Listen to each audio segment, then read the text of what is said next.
Hi hello வணக்கம் and welcome to mister and missus 360 food. இன்றைக்கி நம்ம பார்க்க போகிறது மசாலா ஆம்லேட் செய்கிறது எப்படி. ஃபஸ்ட்டு அதுக்கு தேவையான இன்க்ரீடியன்ட்ஸ் என்னென்னு பார்த்துடலாம். நான் இன்றைக்கி 3 முட்டை எடுத்திருக்கேன். அதுக்கு ஒரு சின்ன பெரிய வெங்காயத்தை நறுக்கி எடுத்திருக்கேன். அரை தக்காளி, கொஞ்சமாக மல்லி, 2 பச்சை மிளகா உங்கள் காரத்துக்கு ஏற்ப நீங்கள் சேர்த்துக்கோங்க.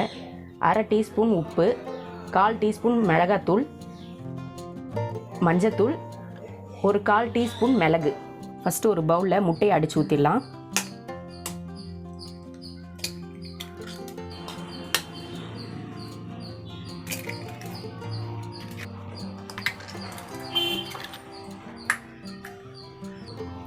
ஃபஸ்ட்டு முட்டையை நல்லா அடிச்சுக்கலாம்.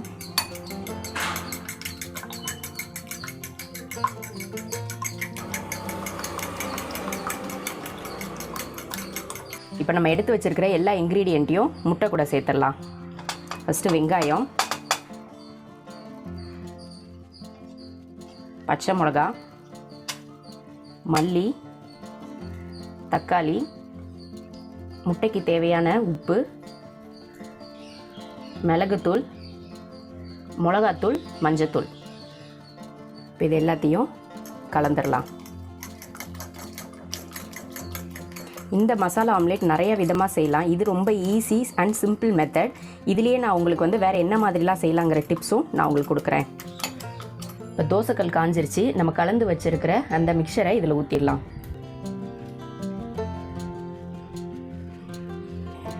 இப்போ நீங்கள் இந்த முட்டை ஊற்றுனதுக்கப்புறம் வெங்காயம் எல்லாம் ஒரே சைடே வந்துருச்சு அப்படின்னா லைட்டாக ஒரு ஸ்பூன் வச்சு இந்த மாதிரி ஸ்ப்ரெட் பண்ணிக்கோங்க. அப்போ தான் ஈவனாக எல்லா இடத்துலையுமே ஆனியன் உங்களுக்கு இருக்கும். இப்போ நம்ம கொஞ்சம் ஆயில் ஊற்றிக்கலாம்.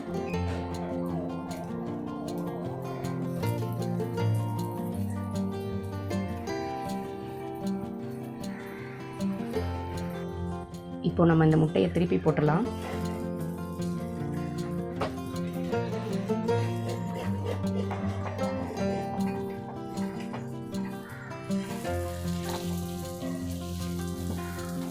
இப்போ மசாலா ஆம்லேட்டில் கூட கொஞ்சம் கேப்சிகம் சேர்த்துக்கிட்டிங்கன்னா இதை விட இன்னும் கொஞ்சம் டேஸ்ட்டாக இருக்கும்.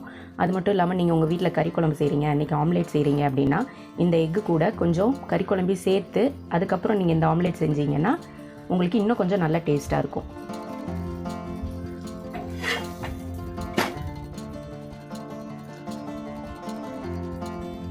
அவ்வளோதான். இப்போ நமக்கு மசாலா ஆம்லேட் ரெடி ஆயிடுச்சு.